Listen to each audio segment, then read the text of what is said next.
members of media, my fellow colleagues from Proton, Assalamualaikum warahmatullahi wabarakatuh. Yang amat bergetun, ladies and gentlemen, I'm very excited actually today because I didn't expect to see so many audience coming for the event. It's supposed to be a very simple event, but we thought that it would be very good for us to share this very momentous event that we have for the year. This is the second event that we're having for the year from the one that we had last week. Today, what we're going to share with you, or what you're going to witness very, very soon, is the first cranking of the newly developed engine for Proton. We have started the program since last year. Our engineers has been dispatched to UK. We are working with a company called Ricardo in UK together with our Lotus team in UK since March last year. And they have been working on 4 different series of new engine. We are developing 2 new 3-cylinders engine, which is 1 liter and also 1.2 liter. And we are also developing 2 new series of 4-cylinder engine, which is the 1.3 liter and also the 1.5 liter. And these engines will carry the new gasoline direct injections and also will be equipped with turbocharge. And you're looking at the 1.5 liter will be producing about 180 horsepower with about 215 Newton meter of torque. So it's a very good engine. The engine will also give or produce or give us a fuel savings of about 25% of the current engine that we have. A very good fuel savings with a very good power boost at the same time. Now, we have started since March last year, and from today onwards, inshallah, if the first firing test goes well, the cranking goes very, very well. I've been praying since yesterday, since last night, since last week also. Then the engine will go through series of testing, and we are looking at, they are going to test close to 5 million kilometer worth of testing. To be exact, it's about 4.8 million kilometers. And the engine will be brought back to Malaysia in September or October 2016, where the integration process will take place. And from there onwards, we are working at the first application of the engine to the car will be ready for use towards the end of 2017. So why UK, or why Ricardo per se? Also because when we procure the NE01 engine that was developed by Petronas earlier, the GDI and also the TGDI technology, which it is a co-shared IP between Proton and them, was developed on the NE01 initiative. So it's just carrying the technology and the know-how from the 2-liter engine, bringing it down into our 1 liter, 1.2, 1.3, and also 1.5. And this new engine will meet the most stringent emission requirement in the world. It will meet the Euro 6C that will be for the usage well beyond 2020. Inshallah, let's pray hard so that the development of the engine will be very, very successful. And I thank all the team also who has been working night and day very hard, not only developing the cars, but also putting a lot of effort on the engine. Also thank you our Tun Chairman for his dedicated time and effort, personal time, official time, making sure that Proton giving direction, pushing the team to be on their toes all the time. With that, again, I thank you, all of you, for coming, and I think we should be ready to be live with our team in the UK today. It's very early in the morning in England today. Sekian wabillahi taufiq wal hidayah. Wassalamualaikum warahmatullahi wabarakatuh. Yes. Assalamualaikum warahmatullahi wabarakatuh. Waalaikumsalam. Is that the engine behind you? Yes, Tun yang bagi Tun, Dato' Arif, all top management members, board of directors, and also management members of Proton and media. I'm here today. A very special moment for Proton. Behind me is our new engine program to be fired, so-called, tonight by Tun in a few minutes' time. Well, the weather here is very cold. It's sub-zero at night. And we've got all the teams over here working day and night.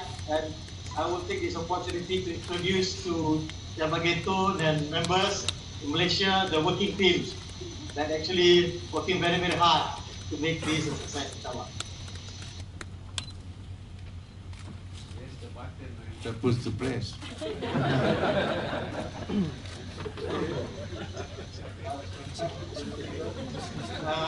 Yamageton, Dato' Arif, Dato' Said, members of management and also the media.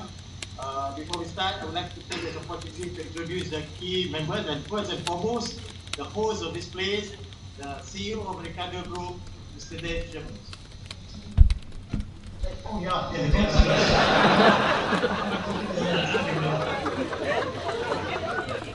So Ricardo has been our partner for our program, international company. Mr. Dave Sherman will be introducing the company later to all of us.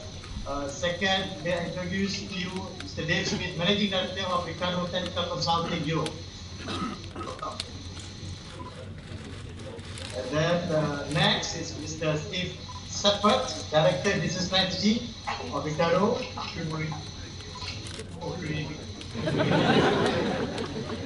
Next, Ken Pelabudi, the Global Technical Leader for Gasoline Engine.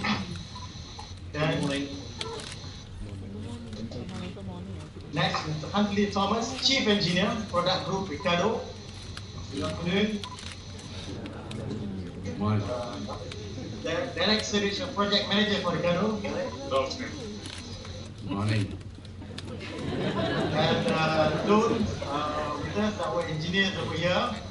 So there are 20 of our engineers stationed here for a long period of time, actually up to even some 1.5 years. And what we have here, starting with Encik Ahmad Fazil, our head of Powertrain Proton.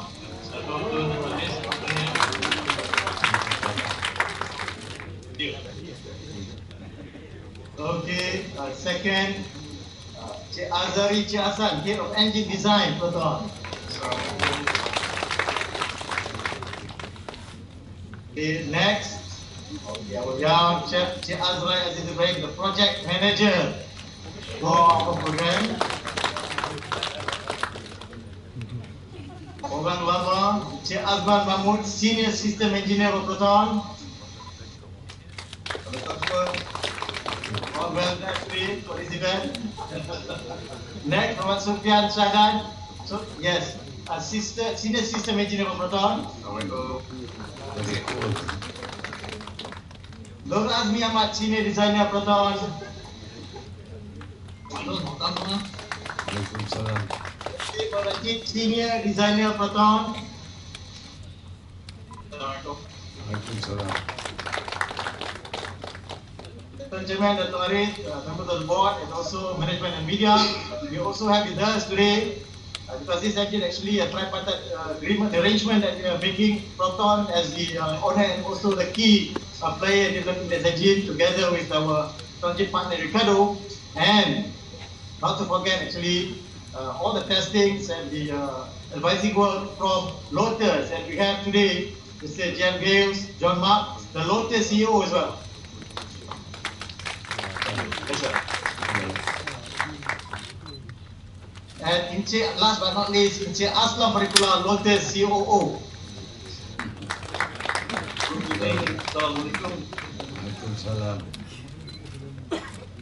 Okay, so that are the key members involved. There are more of them over here. We can bring all of them to the screen.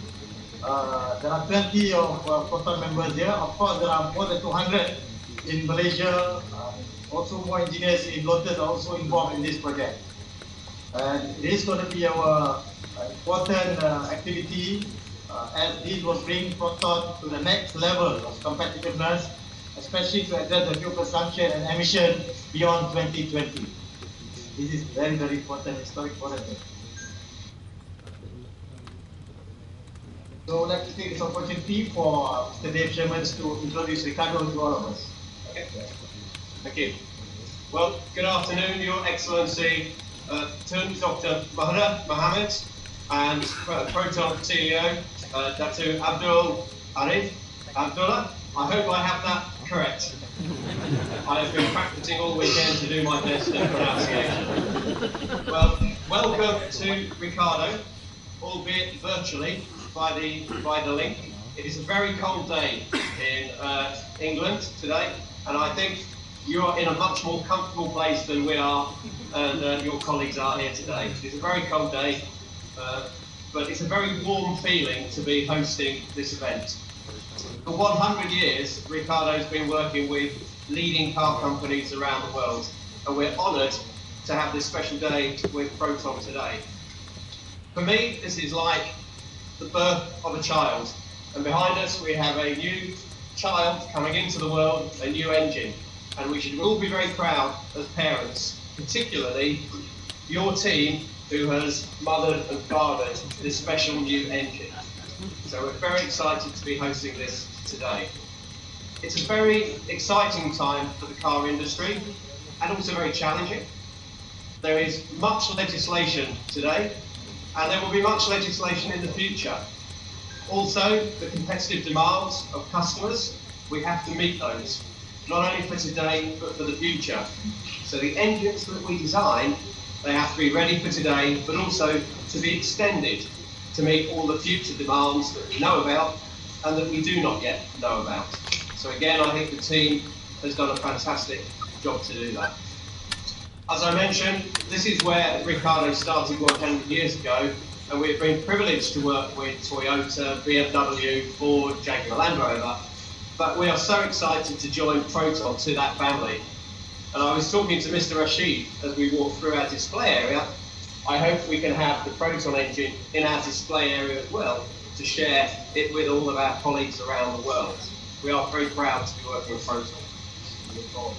I think really the big thanks today is not for me, not for my team, it is for the project team who have designed this engine. The team from Malaysia, the team from Hethel with Lotus, and indeed my colleagues from Shoran, who I have to say, Your Excellency, have worked together as one team. They have worked together as the Proton engine team, not realising which company they work for. They are the Proton engine team, and that is a pleasure and delight to see. So with them, I give my special thanks. It's a proud day for you all. And with that, I would like to hand over to Your Excellency to start the engine. Tun, silakan. Tun, lafaz bismillah Tun, dan insyaAllah tujuan instruction dan we will start the engine. Okay. Dengan lafaz Bismillahirrahmanirrahim, I present to you Proton's new TGDI GDI engine. Thank you. Thank you.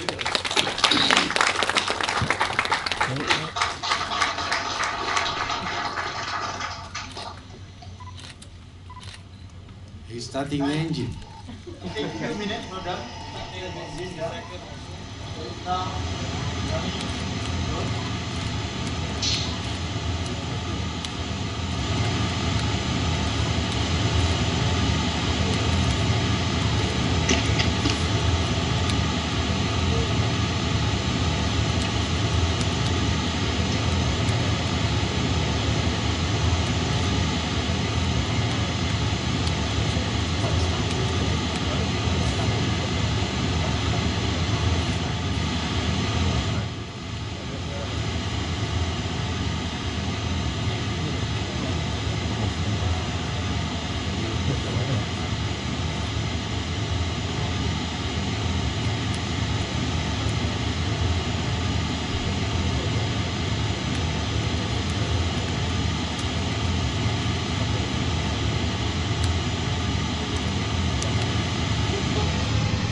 cylinder at the left hand side. That reached 720, yeah, 7. So now, yeah, increasing the engine speed now to 1000. Cranking the engine, you can see also the meter on the right, the dyno torque is increasing gradually. This is the start of the validation process of our design that will bring us until September. There will be 25 test centers, test dyno cell will be used for durability that will clock 15,200 hours. That's equivalent to almost 5 million kilometers of testings before we can package it to Proton future car, inshallah. The test will be done at 4 different locations. So most of the tests will be conducted at Lotte itself. Yeah. And to land here at Ricardo. Next at some vendors selected for the calibration and others. And of course, most important, the testing to be done at Proton itself by our local engineers. Okay, the dyno's gone off now, so... Yes, the dyno has gone off soon, so we have actually started and now ended our engine for expiring.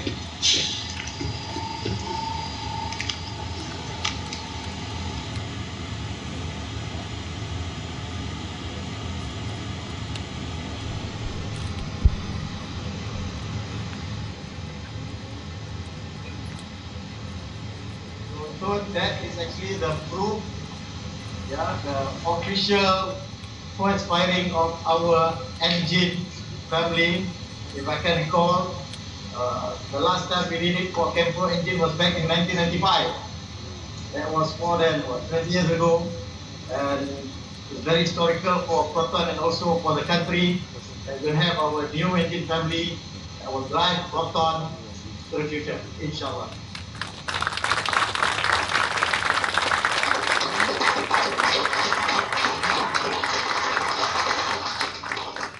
How many engines will you make for testing? Well, the most top end of the engine is actually the 1.5 TGDI. That will be with the highest torque and power. We are developing 6 engine variants altogether. The 3-cylinder 1.0, 1.2. We have the GDI, gasoline direct injection for 1.3 and 1.5. And the top end will be the 1.3 and 1.5 TGDI turbocharged gasoline direct injection. Will the engine be running continuously or do they stop off and on? So there will be so-called thermal tests continuously to be done at open throttle, meaning that will be a maximum so-called stress will be put on the engine for continuously 500 hours. And that is actually equivalent to 160,000 kilometers. So that's 500 hours of thermal test. Will you be sending the engine to Malaysia for testing? Yes, so we will. In fact, as I mentioned just now, there will be 25 dyno test centers will be used for the testing zone to accumulate 15,200 hours of running. So 10 will be at Lotus, 4 will be at Ricardo, if I'm mistaken, and then another 6 at Proton, and the remaining at vendors for calibration and other testing zones. How do you know how many kilometers you get from each liter? Well, from the hours, there are some numbers used by Ricardo. For 1 hour example, I just give some simple example. Open throttle, we can clock actually 160 kilometers if we drive for full 1 hour. So multiplying that factor of hours 500, hours multiplied by 160 actually give us about 80,000 kilometers. But the endurance test is actually will be almost double than the normal behavior driving. So that's why actually the 500 hours equivalent to 160 hours of 160,000 kilometers of driving. What kind of fuel are you using? going to use? The normal fee for this engine tone, minimum is around 95. The testing will be carried out for different purposes. We'll be testing all critical components and performance, and from this test, we will be able to validate all the anticipated performance of the engine, the actual BSFC, the actual torque for the engine. And this is actually the first step. Tone, that's all its members, media. The next level we have to make this to match it to the transmission. And as we all know, we are also taking this opportunity to have a new transmission that will be much more efficient as compared to the present one that we have. And the final process will for us to package this engine and transmission to our future model. That I believe will be the engine program will end by end of this year, and the application to the vehicle will start as soon as 2018. Can we monitor the performance of all the engines from KL? Yes, though we can have this actually Skype running 24 hours. You will know whether the team are working or not. Yeah. But we have to put at 25 different cells, test cells, because they'll be at various locations all over the world. This is a global engine tone that will also bring us to Euro 6C.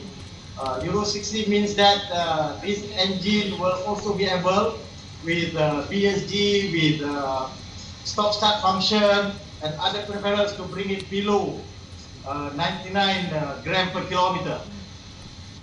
That will be the regulation beyond 2020 in Europe. So this is a global engine for Proton.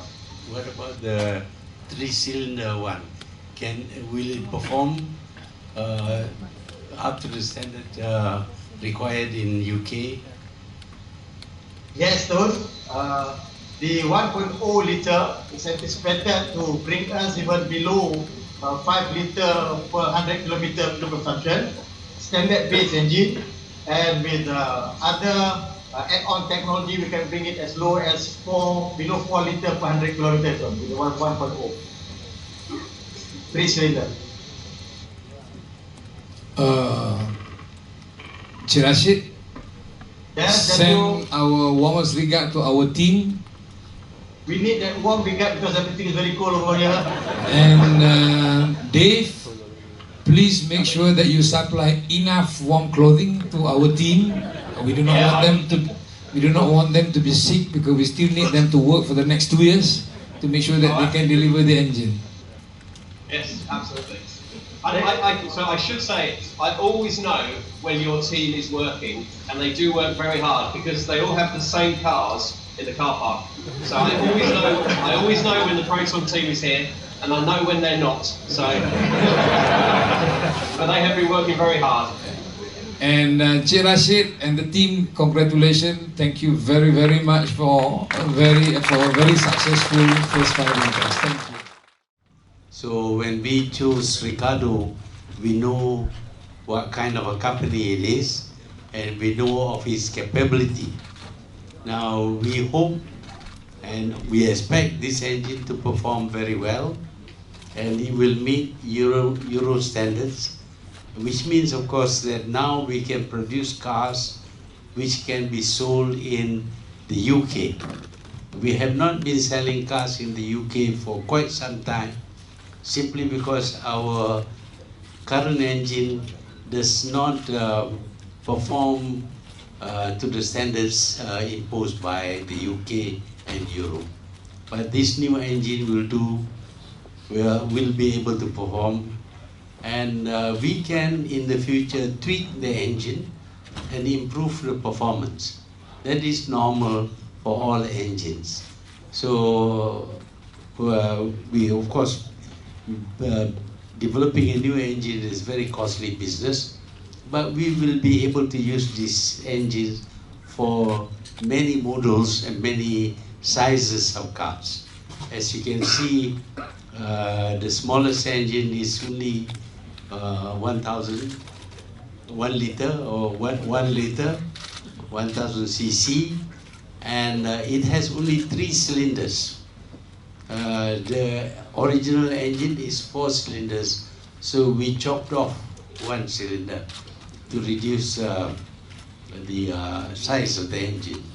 So we are going to have an engine that will be from 1,000 cc to 1,500 cc. And these are turbocharged, which means, of course, that the performance is much better than engines of those size.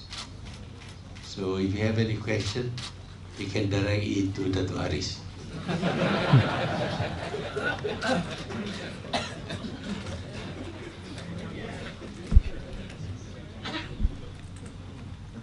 Can you just share with us a little bit about 6 engines and how they're going to be to use?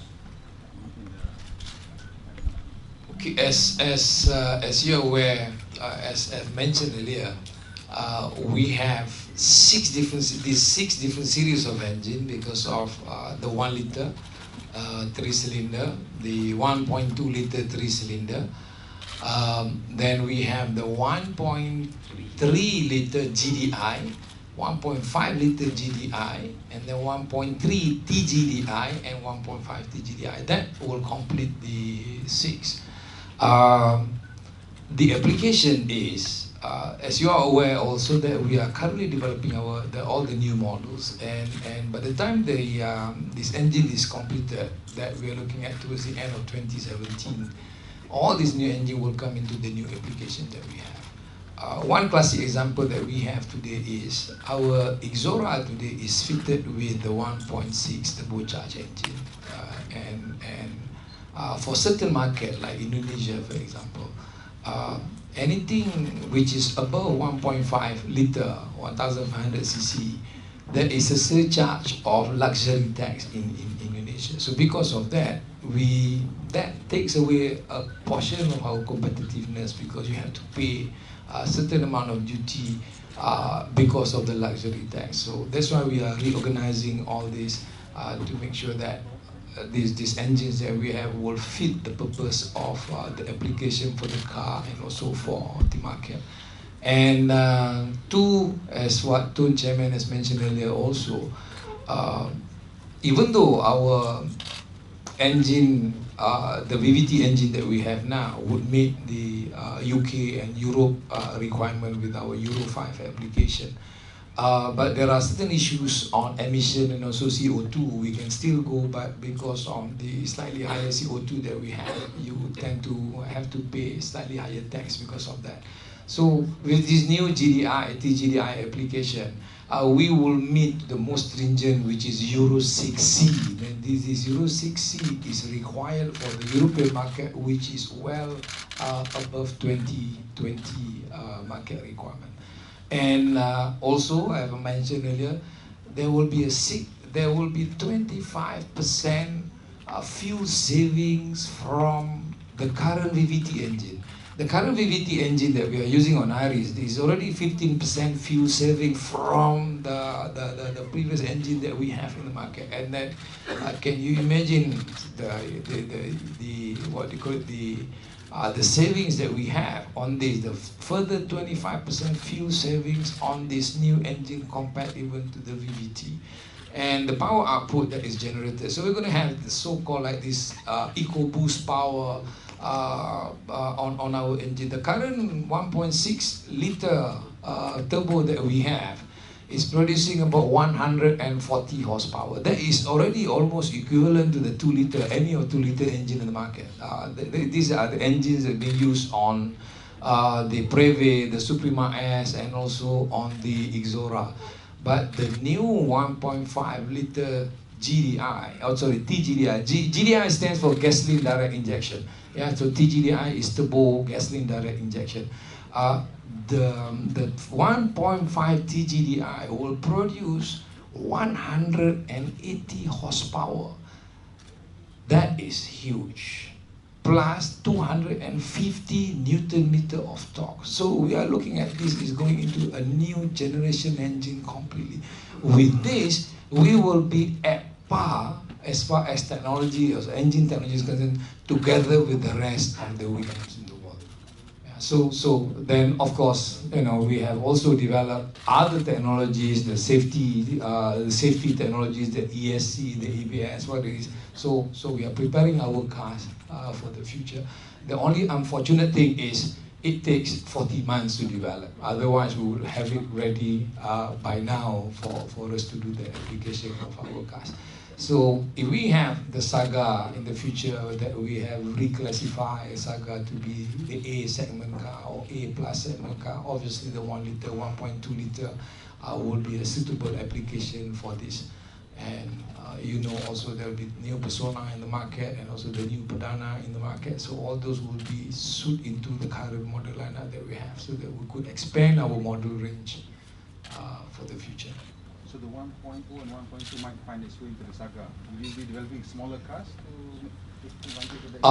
one thing that we are considering now, well, not consider, we are already working, is the 1 liter TGDI. That will be another power booster, but we need to allocate another fund for that. So that will be for the coming AMP. That will definitely be suitable for that application that is needed. And we will have EEV at the same time, because the EV application for the country, the cars that meets the EEV requirement for the country at the same time. Hi. Sorry. What's the future of your Campro range? How long more will you be using it? Depending on the market applications, there are markets that do not require such a stringent emission level, fuel consumption level. There will be a slight increase in cost. Obviously, we are managing that because of this new technology. So anywhere that market is applicable, that can still be used with the current VVT engine that we have, that will still be used in the future. Your largest engine, this new range, is 1.5 liters. Yes. And we know you're going to continue with the Perdana model as your flagship. So is it going to use a 1.5 liter engine in the future? It is possible, because if you take the Perdana today with power to weight ratio, if you take the 1.5 liter TGDI, that is producing 180 horsepower. That is obviously possible. But we also have NE01. Today is the program with Ricardo. So NE01 is a different program altogether, which is also under development today. NE01 is a 2 liter engine that we procured from Petronas before. That is also going through the phase of development today, that will also be ready towards the end of 2017. Hi, Daniel from the staff. What is the capex you spend for this program in the UK, and how long will it last? And will it affect the pricing of future cars that you will launch with this engine? The capex for engine development alone, we are spending about 600 million.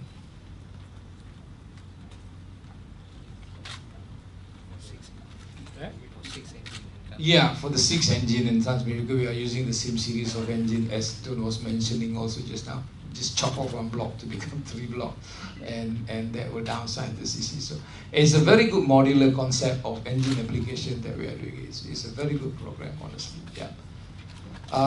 As far as cost is concerned, we can't determine that exactly now, but again, the cost of development, the cost of tooling, that will always be amortized within the volume that you are doing over the course of the life of the vehicle. So it's there.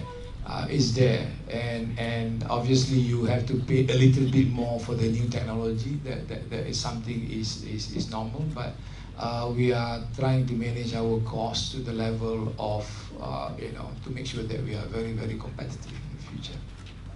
With the new small engine, the 1.0 and 1.2, can we expect a new small? We will come back to that whenever we are ready to release for any new discussion on that. Yeah, sure. Yes, Chief. When you introduce a Cam Pro, you introduce a cast iron block, which was at that time other people were going to aluminium block. So this new engine, is it all aluminium? And have you looked into the issue of the cylinder heads, whether you can invest in a factory to produce it rather than depend on other parties?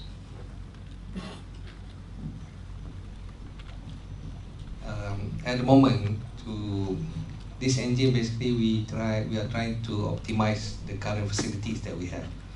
So practically the block is still a cast iron block, but we are looking at when the time is right to change facilities, then we will introduce the aluminum block. So that will help further reduce the weight of the engine. But currently we are already using aluminum cylinder heads. So that's one part of it is being resolved.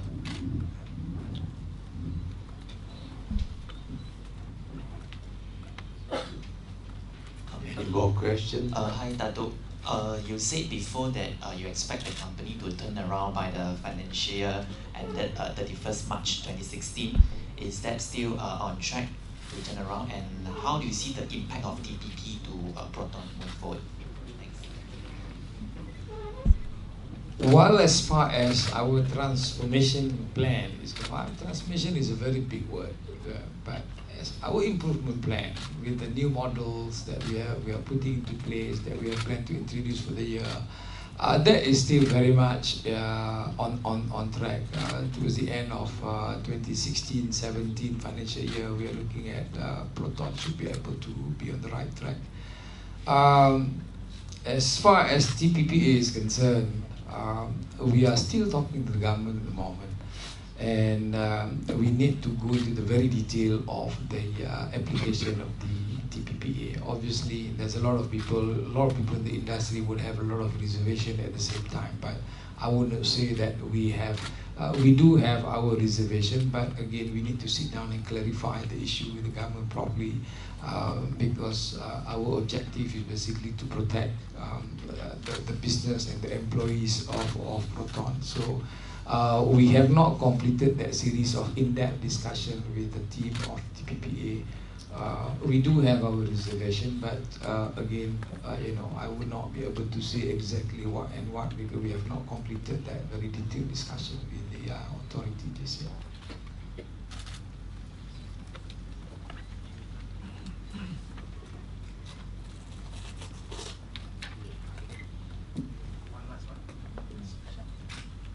With the two small engines, are we looking at possibly range extender electric or hybrid power plants? We paired with that? We already have the electric car in progress of the development. For the time being, we will not divert from that. Otherwise, there will be too many probabilities on R&D and everything. That is already there, very much intact. And as far as development is concerned, I think we have surpassed the 60% level, and we are looking into the commercialization of that. But that is again different ball game altogether, because viability is another issue. Out of 80 over million world market, there's still only less than 500,000 of electric cars. But it is still in our radar. We are talking to the government also on EV, on the commercialization of that. And we seriously hope, we do hope that we could commercialize this anytime. But we're still working on that.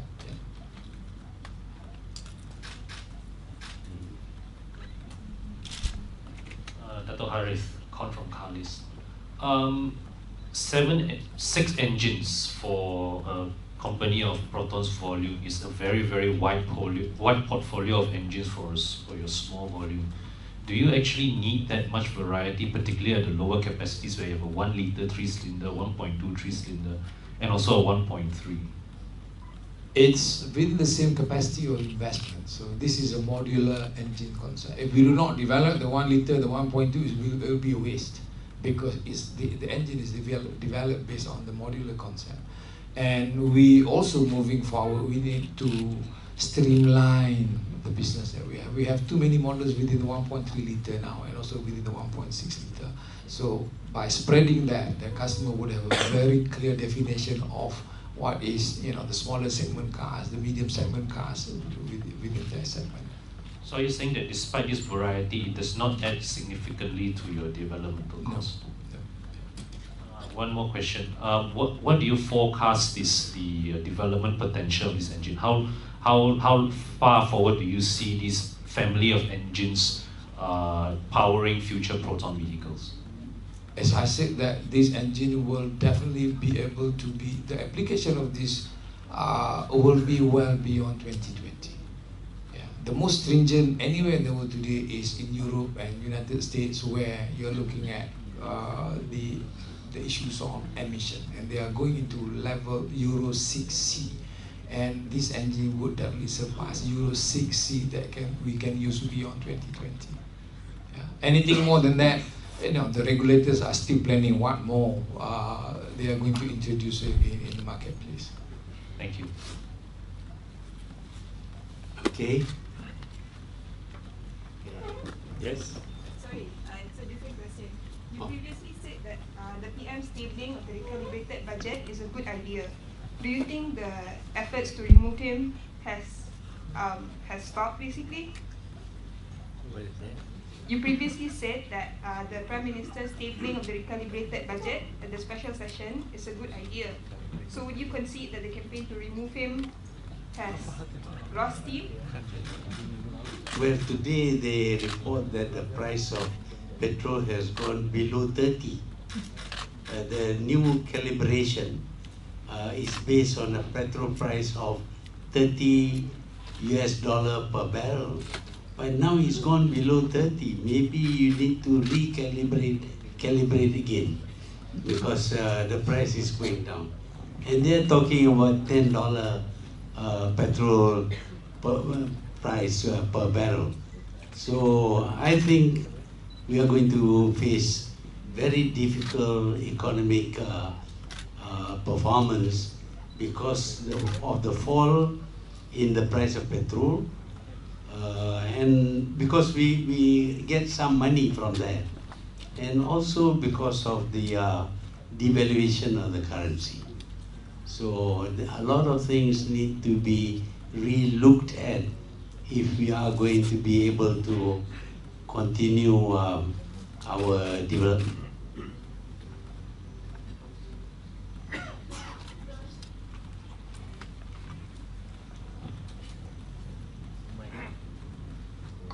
Azura here from Bernama TV. Just want to get your view.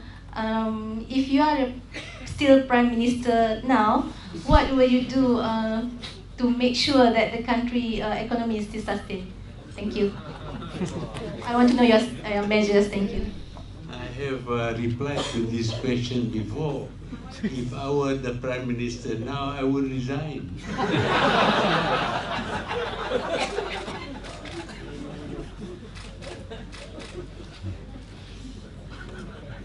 There are lots of things that can be done, really, but it all depends on many different things.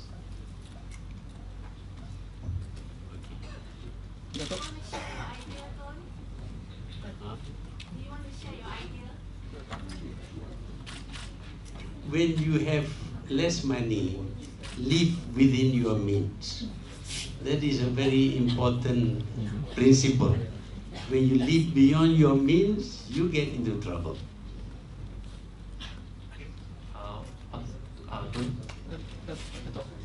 There was a brief mention on the new gearbox just now. How far in are we into the development of that? That is part and parcel of the development. It comes with the new gearbox and also the engine. Antun, one question back regarding the powertrain strategy. There was a lot of mention about Europe and UK and all. We know that European market is very characterized by diesel engines. So rather than having such a wide range of petrol engines, is there any plan for a diesel lineup in the future? Well, diesel was the preferred engine in Europe, but now they have different ideas. You know what happened with the record of the performance of the diesel engine recently. So now people have to rethink whether it is better to have diesel engine or petrol engine. But believe me, petrol engine is going to be around for a long, long time. If not in Europe, at least in Asia.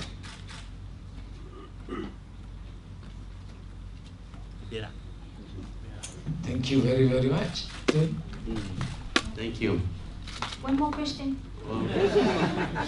Hi, sorry, just to circle back to the issue of Proton's financial. I'm just wondering if could you just clarify a bit? You mentioned just now that Proton is on track for turnaround. Are you referring to actually at least getting back to profitability, or could you be a little bit more specific? Thanks. There was a time when Proton had a very bad reputation for quality, but we have overcome that. But people still remember the windows don't come down and things like that. Our windows come down nicely now and it goes up nicely. But people still talk to me. You know, the windows don't come down, we have to get out of the car to pay the toll and all that. That is past. Today our car is as good as any imported car, but people will not drive it. Please drive the Iris and the Suprema S. You will find it is totally different from the cars we used to produce before. And the price is competitive. But people still think, oh, this is a Malaysian-made car. It cannot be as good as Japanese-made car. But believe me, Malaysian engineers have learned a lot. We could have asked Ricardo to build the engine and not send anyone. But we sent 20 of our engineers there to work with Ricardo. Our engineers are just as qualified and as skillful as the engineers from other countries. And believe me, we produce good cars now. So please go back, find some Iris somewhere and drive it. I drive the Iris every weekend. I drive the Suprema S every weekend, and I enjoy driving them, especially the Iris, which has electric steering, very light. You just push your hand like that and it steers. So we are not producing the old Saga. We are producing new cars. And this year we hope to launch 3 new models. In the past we launched 1 model every 3 years. Now we've launched 3 models in 1 year. That is, and they are not bad models, believe me. They are very good ones, and you will find that out if you care to try the Proton car. And with this new, if you buy the cars, we will not be in any trouble at all. Our problem is not the car. Our problem is the people's perception of Proton as producer of poor quality cars. That is not true at all. Sure. You're right about the Iris being a good car. It's very good. But when you look back now, you said it's not like the old Protons. What do you think was the reason the old Protons damaged the image of Proton? The old Proton did not damage the name. There was one model which was launched before full testing. It is the Privé. It was launched before full testing, and people found a lot of trouble with it. And of course, then there is this case of the window which did not work properly. Those are something that we have corrected. The Privé today sells very well. You can see it on the road. When something goes wrong with the car, we take action to correct those things. Nowadays, we correct as we produce. Before we produce the car, at the end of the production, then we check on the quality. Now, all along the way, we check on quality. We produce good cars, and these are not the old mechanical cars. we have a lot of electronics put in into our cars to make the driving better, safer, and to meet all the conditions that is required of modern cars. You see, but unfortunately, Malaysia allows the import of cars which are sometimes exempted from our standards. But now I think the government has corrected that. In other countries, imported cars must meet emission standard. Local cars may not have to meet. That's what is done in China. And we cannot export to China, we cannot export to Korea or Japan or Germany, but they can dump their cars here and they make money elsewhere. They can sell money even competitively here in Malaysia. They protect. We are afraid of protecting our cars. Okay? Thank you very much for our order lagi. Because the AG sent back a probe paper on the 2.6 billion MACCs, but before this you mentioned that they probably do nothing at all, so what are your thoughts on this? So far they have not done anything at all. But it is not true that the papers are as tall as the AG. I think it is not so tall. It is a few hundred sheets, but not as tall as the AG. So he wouldn't take so long to study it. But I think he is very careful about studying the papers, so it will take quite a long time before he decides what to do. Okay, thank you very much.